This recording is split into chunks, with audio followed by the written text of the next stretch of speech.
আসছে এইখান থেকে এই মেরে দেবো, তাহলে কিন্তু বল হাওয়ায় যাবে বা এজ লাগবে।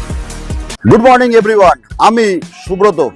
ইব্রাহিম নামে একটি ছেলে আমাকে খুব একদিন আগে কমেন্ট করেছে যে স্যার আমার কাট শট লাগছে না। কাট শট যেটা কিন্তু খুব ভাইটাল শট ক্রিকেটের জন্য, কাট শট।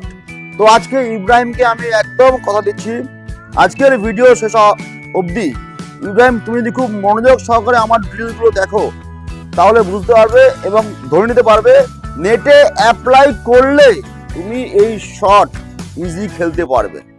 এটা আমার প্রতিশ্রুতি। তাই আজকে ইব্রাহিমের জন্য আমি এই কাট শটের ভিডিও নিয়ে আসছি। তোমার কাট শট খুব ভালোভাবে লাগবে, এটা আমি কথা দিচ্ছি। লেটস সি, চলো আমরা আজকে ইব্রাহিমের অনুরোধে যে ভিডিওটা বানাচ্ছি, কাট শট কীভাবে খেলবো ভালো করে আমরা দেখে নিই step by step. Let's go. Cut shot, cut shot হচ্ছে একটা খুব ভাইটাল এবং গুরুত্বপূর্ণ শট ক্রিকেটের জন্য। কাট যেটা ম্যাক্সিমাম আজকের ক্রিকেটে কিন্তু অনেক ছাত্রই বা ক্রিকেট যারা খেলে দেখা যায় না। সচিন সেবাগের আমলে, আমরা রাহুল দ্রাবিড় স্যারের আমলে আমরা কিন্তু দেখেছি অনেক কাট শট মারতে, বাট এখনকার কিন্তু কাট বলগুলোকে মানে সেভাবে প্রায় লুপ্ত হয়ে যাচ্ছে বলতে গেলে। এই আইপিএল টাইপেরগুলো আমরা দেখি, এতে কিন্তু সেভাবে কিন্তু কাট শট কেউ অ্যাপ্লাই করে না আমার মনে হয়। তো কাট শট আমাদেরকে জানতেই হবে। কতগুলো শট, যেমন কাট, পুল, সুইপ, এগুলো হচ্ছে খুবই স্কোরিং শট। এই শটগুলো যদি আমরা না জানি তাহলে কিন্তু আমাদের স্কোর তৈরি হবে না, সেইভাবে আমরা স্কোর বিল্ড আপ করতে পারবো না। চলো, ইব্রাহিমের যেটা প্রবলেম কাট শট, কাট শটের জন্য অনেকেই কি করে, বলের থেকে দূরে মারে, বা একটা যেটা মেন প্রবলেম হয় সেটা হলো বলকে পুরো ফলো করে না বা বলকে পুরো ওয়াচ করে না, যেখান থেকে কিন্তু কাট শট তার লাগে না। কাট শটের জন্য যেটা মূল গুরুত্বপূর্ণ যে বিষয়টা, বলকে ওয়াচ করা।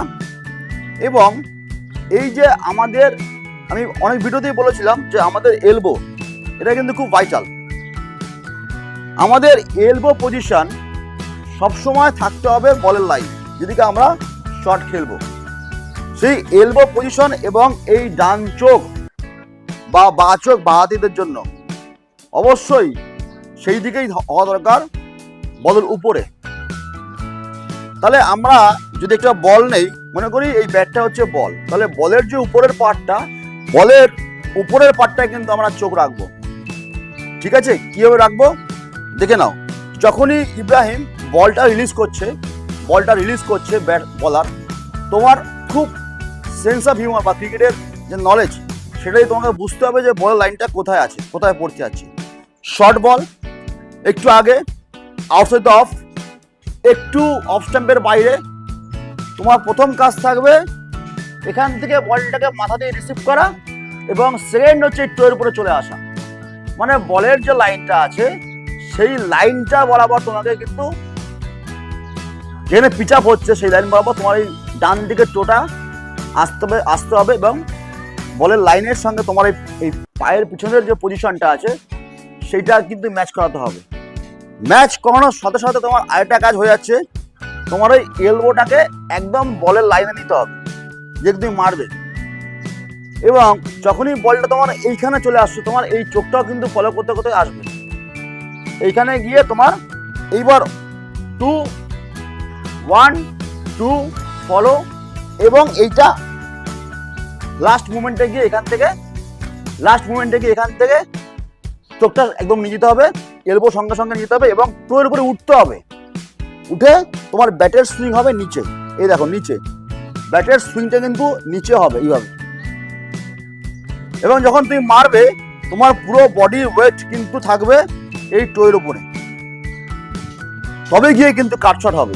তাহলে যদি আরেকটু বিষয়টাকে ভাঙি, তাহলে কি মেন প্রাইম দাঁড়াচ্ছে, প্রথমে তুমি দাঁড়িয়ে আছো ইব্রাহিম ব্যাটের স্টান্সে। এইবার কাট তো আর তোমার সামনের বলে, মানে একদম হাফ বলি বলে কাট মারে না কেউ, একটু দূরের বলে কাট মারে।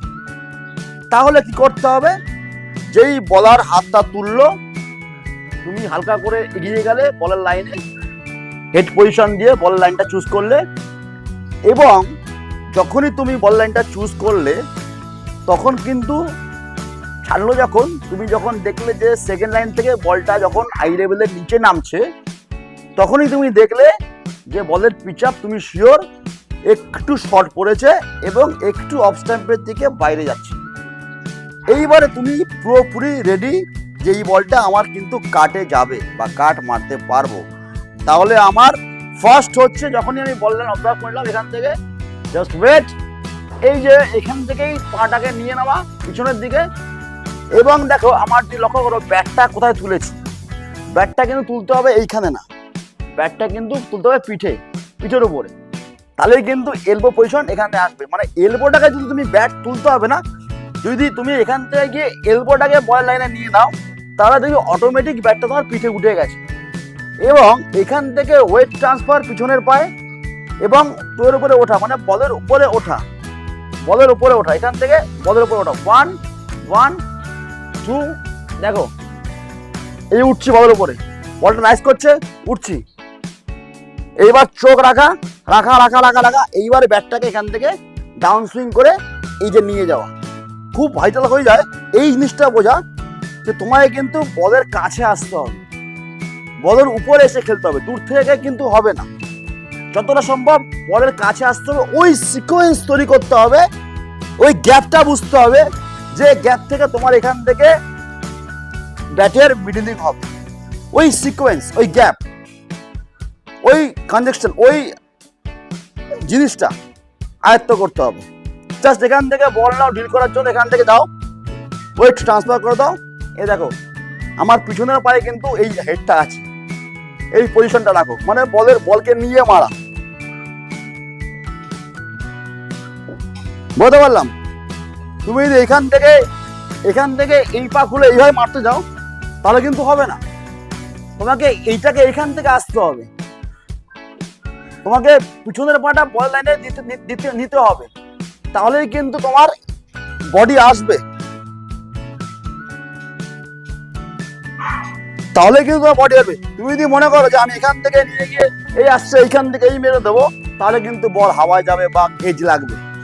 তোমাকে বলের উপরে উঠতে হবে, টো দিয়ে এবং ওয়েট ট্রান্সফার করে নিয়ে আসতে হবে। এই দেখো